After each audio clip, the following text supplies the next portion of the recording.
Mañanas en Libertad, con Luis del Pino. Don Guillermo Díaz, ¿qué tal está usted? Don Luis del Pino, muy bien, ¿cómo está usted? Bueno, no demasiado mal. Hemos estado mejor en otros siglos, pero porque teníamos muchos años menos. Bueno, son las 7:32, 6:32 en las Islas Canarias. Vamos con las noticias de las 7:30. Muy buenos días y cordial saludo para todos. Continuamos con la información a esta hora de la mañana contándoles que la Casa Blanca respondió este lunes a la decisión de España de cerrar su espacio aéreo a los vuelos estadounidenses relacionados con la guerra contra Irán, con un mensaje político directo. No necesitamos ayuda de España ni de nadie más. Según cuenta David Landete, un alto cargo de la administración Trump aseguró al diario ABC que las Fuerzas Armadas están cumpliendo o superando todos sus objetivos en la operación Furia Épica. El mensaje minimiza el impacto militar de la decisión española, pero retrata a España como un aliado irrelevante en el momento de mayor tensión. La escalada entre Madrid y Washington sigue creciendo. El senador republicano Lindsey Graham anunció que impulsará medidas punitivas contra España y reiteró su recomendación de cerrar las bases de Rota y Morón y trasladar los activos a países aliados más cooperativos. Donald Trump ya había amenazado previamente con cortar el comercio bilateral y revisar el papel de España en la OTAN. Sánchez, mientras tanto, recibe el respaldo de figuras del Partido Demócrata estadounidense que lo presentan como un modelo de liderazgo frente a Trump. Bueno, ¿y a qué viene esto de repente del gobierno español diciendo, bueno, que habíamos dicho que no dejábamos usar las bases de Rota y de Morón para la guerra de Irán? Es falso, por ahí está pasando todo lo que quiere de Estados Unidos. Ahora de repente suben un escalón y dicen, y tampoco vamos a dejar que se use el espacio aéreo español. ¿A qué viene esto? Bueno, pues básicamente Sánchez, que tampoco es que sea Einstein, para que nos vamos a engañar, pues lo que está haciendo es redoblando su apuesta. En las elecciones de Castilla y León, pues apostó por el no a la guerra. Realmente no le ha servido de mucho. Bueno, sí, para terminar de laminar a los que tiene a su izquierda. Y ahora dice, pues hay elecciones en Andalucía, pues voy a redoblar la apuesta. Entonces ahora ni las bases ni el espacio aéreo. Estados Unidos ha respondido, pues bueno, como si te muerdes un pie, nos da igual, o sea, no necesitamos el espacio aéreo español.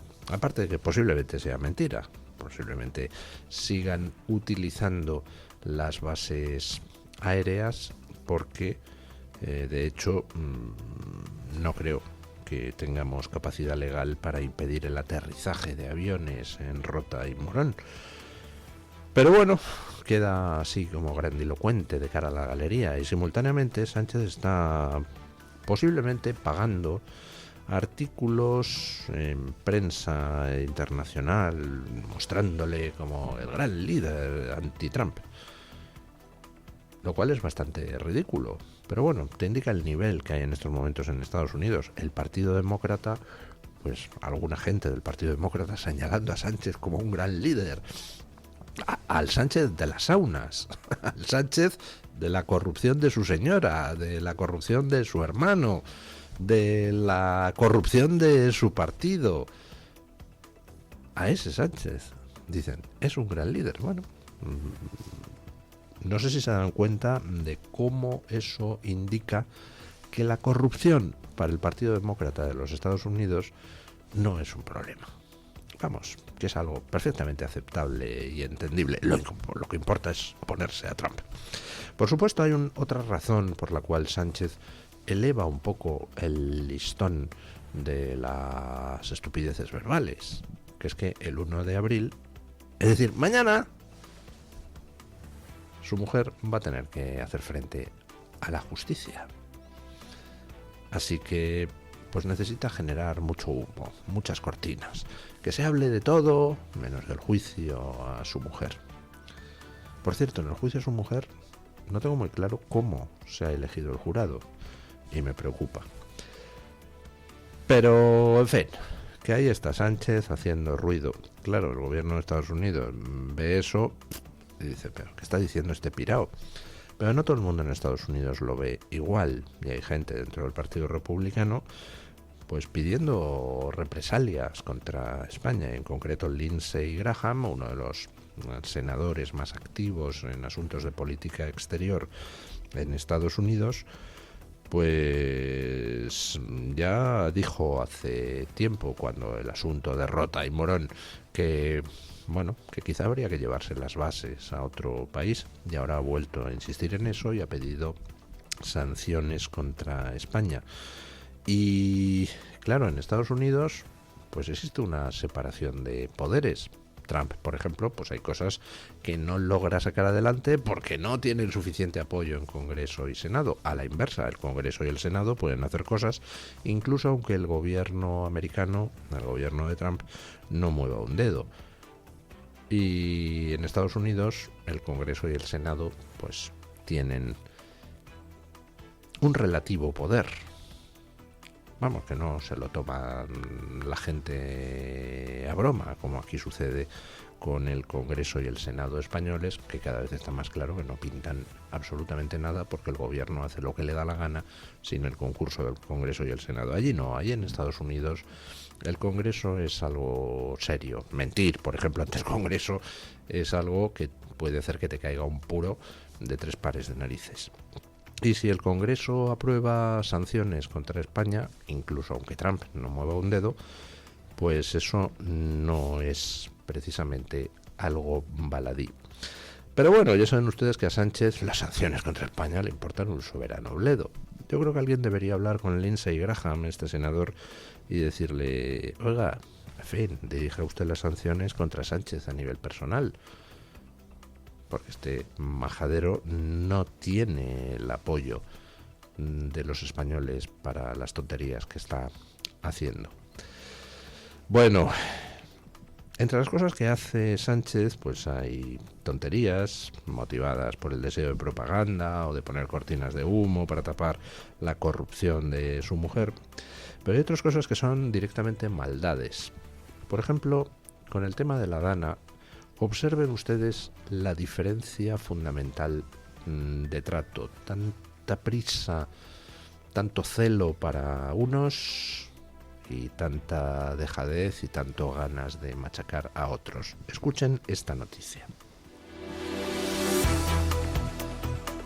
El gobierno regularizó la situación administrativa de 27.525 inmigrantes ilegales afectados por la Dana de Valencia, según una respuesta parlamentaria del Ejecutivo.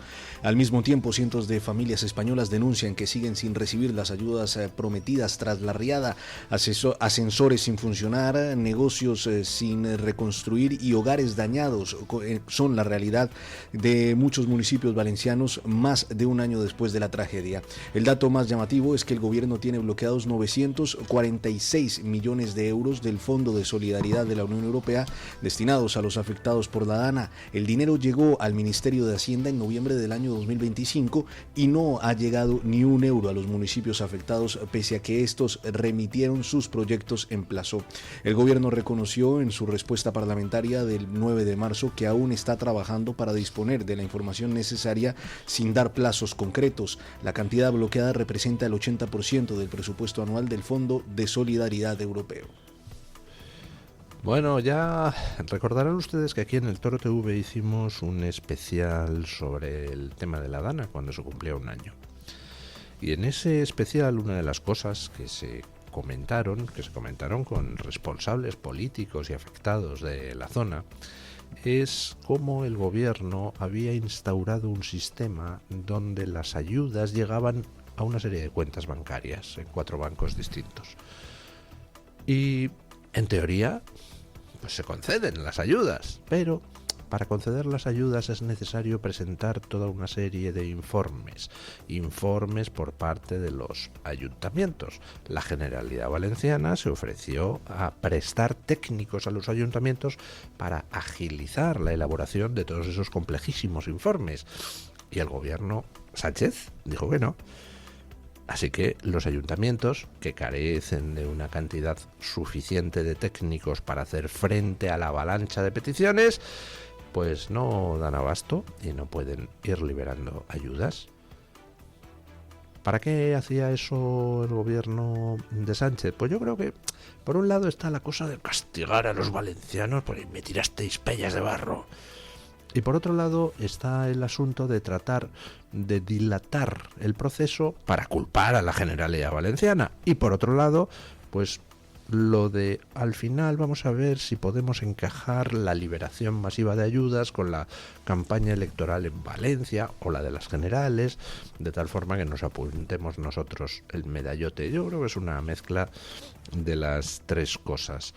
Y el caso es que tenemos 945 millones de euros llegados del Fondo de Solidaridad de la Unión Europea, pero los afectados no han recibido un duro. Eso sí, Sánchez se ha dado toda la prisa del mundo en regularizar a 27.000 inmigrantes ilegales supuestamente afectados por la DANA. Y digo supuestamente porque estamos en un país donde parece que los requisitos documentales se pueden fácilmente sortear por el procedimiento de comprar documentos falsos. Ya estamos viendo como día sí día también se detiene alguna trama que los falsifica, o por el procedimiento de pues hacer la vista gorda.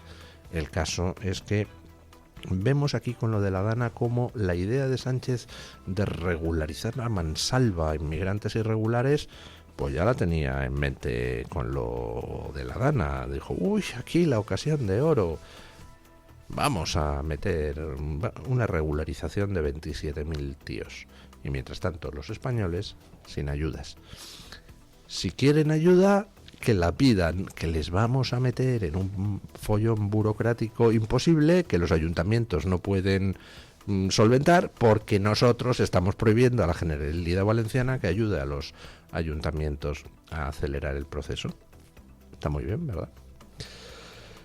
Bueno, pues ¿qué quiere que les diga? Si todavía hay gente en Valencia que sigue votando al Partido Socialista, pues entonces es que hay más de uno y más de dos que se lo necesitan hacer mirar, ¿eh? Bueno, una gran noticia, más que nada porque restaura la vigencia constitucional de los derechos de los ciudadanos. Escuchen la decisión que ha tomado el Tribunal Supremo sobre Hacienda.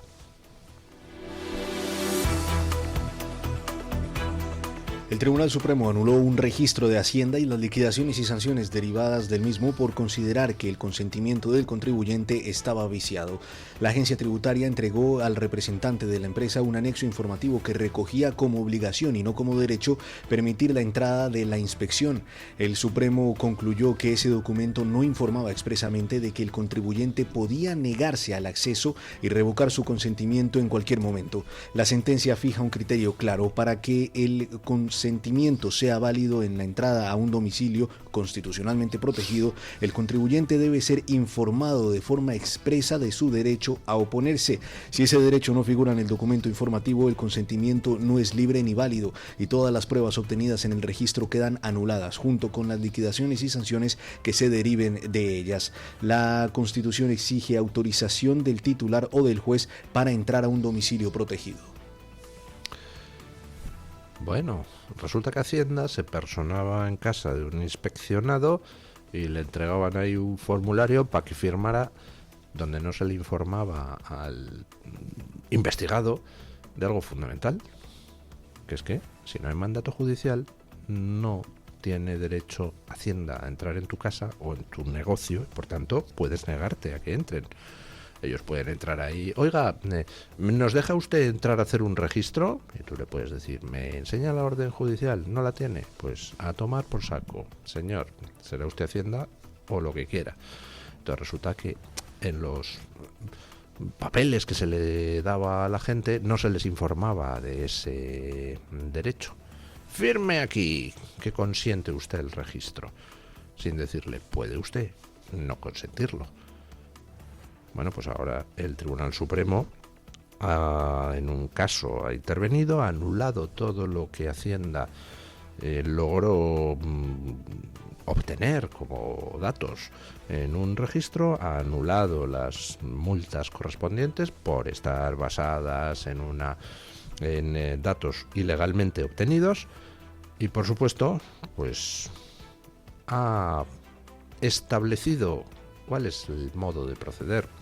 Si usted tiene un negocio, si usted tiene un domicilio y Hacienda se le presenta ahí a hacer un registro, o tiene orden judicial o les puede usted mandar muy respetuosamente a esparragar. Les puede, si usted quiere dejarles que entren y registren, eso es su problema, pero es su negocio, es su domicilio y por tanto puede usted negarse a que entren. Y eso, por cierto, no implica que usted vaya a tenerlo peor con Hacienda. Usted ejerce su derecho constitucional y, hombre, pues se agradece que el Supremo haya dejado claro que Hacienda no puede saltarse la Constitución como le sale del belfo izquierdo. ¿Quiénes? No la Constitución, pero desde luego sí cualquier mínimo principio de ética y de estética. Quienes se saltan cualquier principio mínimo de ética y estética son los del Consejo General del Poder Judicial, que acaban de aprobarse. Bueno, acaban no, fue hace unos meses, pero se mantuvo ahí la decisión escondida. Y parece que está claro por qué. Han decidido aprobarse una pequeña subida de sueldo. Escuchen ustedes.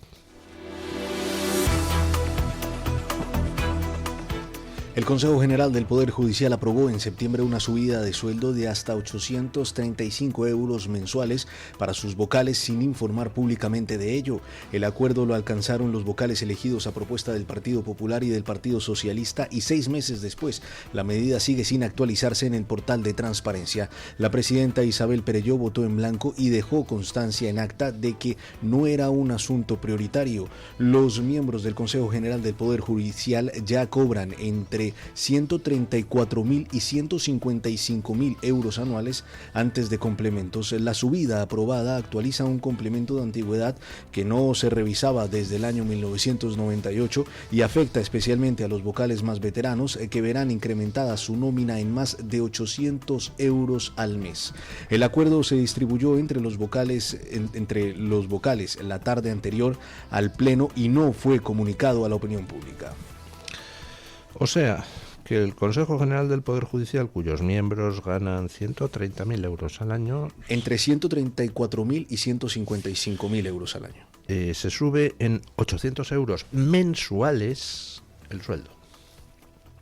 Y esto se hace con el voto a favor de los vocales del PP y del PSOE, es decir, de la Asociación Profesional de la Magistratura y de Jueces para la Democracia. Recuerden ustedes que fueron PP y PSOE quienes se repartieron el Consejo General del Poder Judicial, dejaron por ahí un par de vocales para socios del PSOE.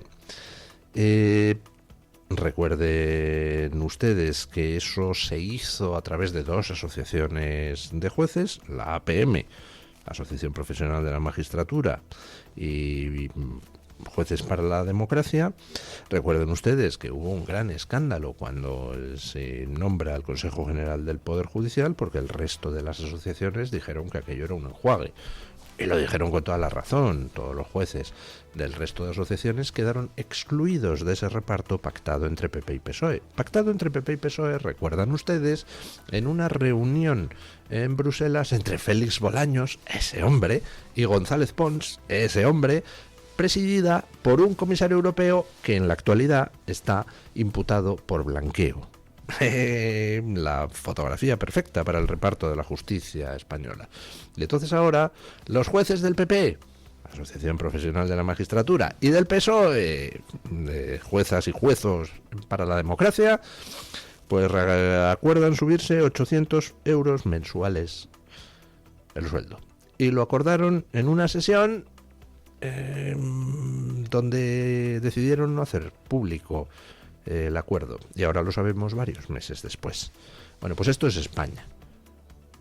¿Recuerdan ustedes cuál fue el pacto? ¿Cómo el PP vendió el que al final llegaba a un acuerdo con el PSOE para el pacto de reparto del Consejo General del Poder Judicial? Bueno, hemos acordado, habíamos dicho que no íbamos a aceptar la renovación del CGPJ hasta que no se cambiara el sistema de elección para que 12 de los 20 miembros sean elegidos por los jueces, como manda la Constitución. Pero al final, pues cogen y sí entraron al reparto, pero dijeron no, pero el acuerdo exige que en 6 meses se apruebe el nuevo sistema de elección. Por supuesto, han pasado 6 meses y han pasado 12 meses y no hay nada de nada. No se ha aprobado ningún nuevo sistema de elección. Siempre es lo mismo, el PP siempre le toma a sus votantes el pelo de la misma manera. Dice, no, he cedido en esto al PSOE, pero a cambio he obtenido esto otro. Por supuesto, de eso otro nunca más volvemos a hablar, porque por supuesto el PSOE no lo concede y el PP se lo traga. Era mentira que hubieran obtenido del PSOE esa promesa, simplemente bueno, lo ponen ahí para justificar ante sus votantes la nueva cesión al Partido Socialista. Es siempre así, desde hace 20 años. Y aquí en el Consejo General del Poder Judicial resulta que nueva forma de elección de los jueces no tenemos, pero subirse el sueldo 800 eurillos mensuales cada uno, pues eso sí. Pues a mí me parece una vergüenza, ¿a ustedes no? Yo estoy harto de este sistema de PP-PSOEísmo. Estoy harto de que los dos entren en las corrupciones, de que los dos se tapen las vergüenzas, de que los dos se repartan en el Consejo, porque claro, el Consejo General del Poder Judicial sirve para colocar jueces en los altos tribunales. La audiencia de no sé qué, el Tribunal Superior de Justicia de no sé cuántos, el Supremo. ¿Y dónde van a parar los casos de corrupción? Pues a esos altos tribunales terminan recalando allí, si no es directamente, porque hay aforados por medio, pues por un recurso. Con lo cual, ¿qué hacen PP y PSOE? Se reparten el Consejo General del Poder Judicial para poner a sus peones y taparse sus corruptelas. Y a eso juegan. ¿Quiere eso decir que todos los que nombra el Consejo General del Poder Judicial son jueces corruptos o dispuestos a tolerar la corrupción? No. Hay gente que termina llegando porque es brillante a los puestos altos y hay gente, pues hombre, que se comporta con heroicidad. Un caso, el juez Llarena. Pero, y como ese hay otros. Pero al final, pues si tú controlas los nombramientos, pues luego haces razonamientos del estilo de, no, esta causa si no sé qué, ¿a qué sala llega? Ah, llega a la sala no sé cuántos del Tribunal Supremo. Y ahí, ¿cuántos tenemos controlados? Tantos. Ah, pero necesitaríamos los que tiene controlados el PP, o el otro. Oye, esto, ¿qué hacemos con este caso? Tú me sacas de este lío, yo te saco de tal otro en la sala, no sé cuántos. Y esa mierda tenemos ahora mismo en la justicia española, porque candidatos a servir al poder a cambio de poder progresar profesionalmente, hay a patadas. Das una patada y salen 45 dispuestos a entrar en el Supremo para defender los intereses del PSOE o del PP. Por supuesto, 45 que no le llegan a la altura de los zapatos a otros jueces que sí son honestos y sí son pues, jueces dispuestos a impartir justicia. Y por supuesto, pues todos estos serviles que se ponen a trabajar para el PP y para el PSOE, pues una de las cosas que más les gusta en la vida es el dinerete. Así que, ¿de qué nos extrañamos si se suben 800 euros mensuales? Ahora, esta subida que se hacen es más de lo que alguna gente gana al mes en España. Esto es obsceno. Por cierto, pues mis respetos a la presidenta del Consejo General del Poder Judicial, que no avaló con su voto esta barbaridad. Bueno, ya saben ustedes que Europa es esa cosa que finge representar los intereses de los europeos, pero que al final pues está representando únicamente los intereses de los europeos progres. Ya sabemos que el gobierno español y otros gobiernos progres por ahí se dedican a financiar todo tipo de organizaciones, personas, fundaciones, ONGs que trabajan para los progres, para impulsar el calendario progre. Eso ya sabemos que lo hace Sánchez, que no tiene vergüenza ninguna. Pero es que también lo hace Bruselas, ese sitio donde PP y PSOE gobiernan conjuntamente. También Bruselas se dedica a usar el dinero de los europeos para financiar a ONGs que se dedican a impulsar la ideología progre y a trabajar contra los gobiernos que no sean progres. Escuchen.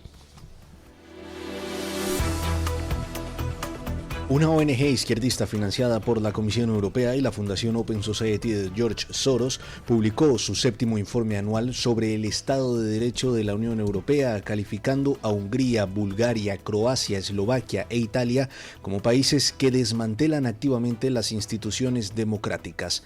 El informe llega semanas antes de las elecciones húngaras, donde Orbán parte como favorito. La organización llamada Civil Liberties Union of Europe recibe el 40% de su financiación de la Comisión Europea y el 41% de George Soros, pese a afirmar en su página web que no acepta fondos de organismos gubernamentales. El informe significativamente elogió al primer ministro polaco Donald Tusk por sus ataques a la oposición, calificándolos de esfuerzos por restaurar los estándares democráticos. O sea, que una ONG que se dedica hacer informes diciendo que los gobiernos conservadores destruyen la democracia, cuando son los progres los que están intentando por todos los medios, por ejemplo, acabar con la libertad de expresión mediante el control de las redes, o son los que están intentando controlar los medios de comunicación.